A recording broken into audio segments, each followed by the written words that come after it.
자, 반갑습니다. 배동찬 교수의 맛있는 돈 이야기 배동찬입니다. 자, 여러분 반갑습니다. 이것 이기는 정부는 없겠죠? 맞아요. 인플레이션을 이기는 정부는 없겠죠? 이 말의 핵심은 먹고 사는 것이 해결되지 않으면 어떤 정부든 국민들에게 용서받지 못한다는 그런 사실이 되겠죠. 대통령 인수위는 지난 토요일 워크숍을 열었죠. 2개의 강연이 있었다고 하는데요. 그중 하나의 강연은 글로벌 환경 변화와 한국 경제 대응 방향입니다. 말 그대로 우리나라 경제 어떻게 역경을 이겨나갈 것이냐, 미래 비전이 되겠죠. 또한 경제 부분이 중점이었다고 봐야 되겠죠. 말 그대로 실용주의와 국민의 이익과 국가의 이익에 관한 그러한 경제 강연이 있었다고 합니다. 주제 발표자인 김영태 수석 이코노미스트의 강의 핵심은 다음 4가지로 요약을 할 수 있겠는데요. 첫 번째로 본다면 인플레이션을 잡아라라는 겁니다. 그동안 물가가 좀 이렇게 안정된 부분은 자유무역과 중국의 값싼 노동력에 많이들 의존을 했다는 겁니다. 그런데 이제는 중국의 노동력 또한 그다지 값싸지지가 않는다는 얘기가 되겠죠. 또한 러시아 우크라이나 전쟁 등으로 해서 세계적인 인플레이션이 일어날 것이란 겁니다. 이를 잡지 못하면 큰일 난다는 얘기가 되겠죠. 두 번째로 보면 경제안보 시스템 구축인데 이를 위해서 한미통화사업부를 위기 때에만 경제위기 발생하기 전에 긴급하게 구축하지 말고 상시적으로 구축해야 된다고 하였으며 중국으로의 수출 비중이 무려 23%라는 겁니다. 그래서 중국 수출 의존도가 너무 높으니까 이를 수정할 방안을 마련해야 된다는 얘기가 되겠죠. 세 번째로 본다면 가계부채와 정부 부채를 줄여라라는 건데요.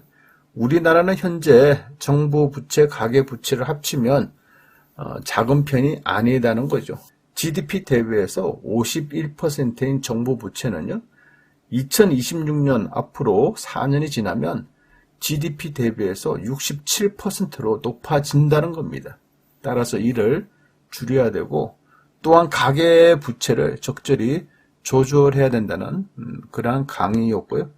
마지막으로 보면 4번째 해외 투자를 통해서 경상흑자를 도모해야 된다고 합니다. 그래요. 참 좋은 말이죠. 그런데 이 중에서 제가 가장 눈여겨보는 것은 바로 첫 번째가 되겠죠. 맞아요. 인플레이션을 잡아라가 되겠죠. 우리나라의 소비자 물가 지수는요. 2003년도에서 2021년까지 이처럼 우상향되고 있다는 겁니다. 특히 부동산 상승 가격 그래프를 이렇게 염두에 둔다면 부동산 가격 또한 2003년도 대비해서 2022년도까지 이처럼 우상향되고 있지 않습니까? 따라서 어떻게 보면 소비자 물가 지수하고 부동산 가격은 같이 간다라고 같은 방향으로 흐르고 있다라고 이렇게 말씀을 드릴 수가 있겠죠. 특히 2021년 12월 작년 연말 이후에 상승률이 더 높게 나타나고 있다라고 말씀드릴 수 있을 것 같고요. 언론 기사에 의하면 생산자 물가 지수는 전월 대비해서 0.4% 상승하여 역대 최고치인 114.81을 기록하였고 소비자 물가 또한 상승 압박을 받고 있다는 겁니다.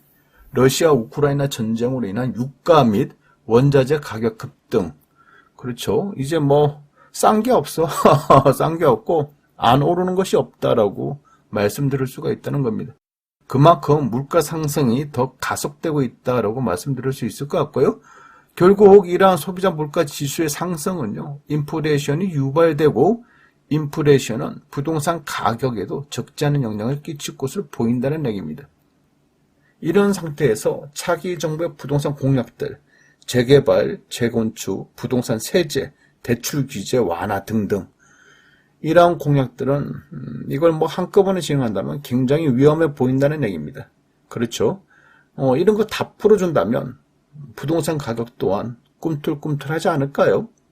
따라서 어찌되었든 차기 정부에 대한 부동산 기대감으로 인해서 현재 한국부동산원의 전국주택가격 동향조사는 서울은 마이너스 0.02에서 마이너스 0.01로, 인천은 마이너스 0.04에서 마이너스 0.02로, 경기도는 마이너스 0.04에서 마이너스 0.03으로 그래요. 하락률이 이제는 줄어들고 있다는 겁니다. 그동안 작년 하반기부터 올 초까지 부동산 가격이 떨어지고 안정화가 되고 있는 이 와중에 차기 정부 부동산 공약에 대한 기대감으로 이처럼 하락률이 축소되고 있다는 겁니다. 특히 재건축 아파트 단지가 많은 고가의 강남 아파트 같은 경우에는요, 강남은 0.01% 플러스라는 겁니다. 서초구도 0.01%가 플러스라는 거죠. 규제 완화 기대감이 있는 재건축 위주로 신고가가 발생하여 상승으로 전환되었다는 겁니다. 또한 송파구는요, 잠실, 신천동 등 주요 지역 급매물이 소진, 즉 급매물이 소진되고 있고 호가가 상승하고 있다는 겁니다. 따라서 송파구는요, 보합으로 전환됐고요. 영등포구는 마이너스 0.02%로 여의도 재건축은 매수세가 증가했으나 당산, 신길동은 하락 거래가 발생하며 강동구는 마이너스 0.01%로 고덕동 대단지 위주로 하락세가 지속되고 있다는 겁니다. 이처럼 부동산의 가격은 조금이라도 투기의 바람이 불면요, 걷잡을 수 없이 상승할 가능성이 많아진다는 거예요.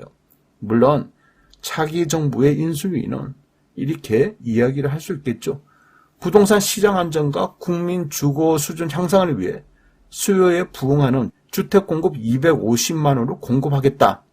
즉 주택 공급이 250만 호가 공급되면 부동산 가격이 안정화될 것이다 라고 이렇게 말을 합니다.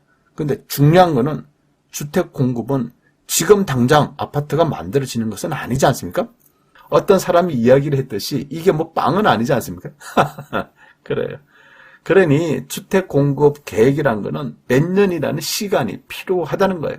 그런데 문제는 지금 부동산 관련 세금이나 대출 규제를 다 풀어버리면, 그렇죠? 이것이 문제라는 거죠. 따라서 부동산 가격은 또다시 바로 날아갈 수도 있다는 거예요.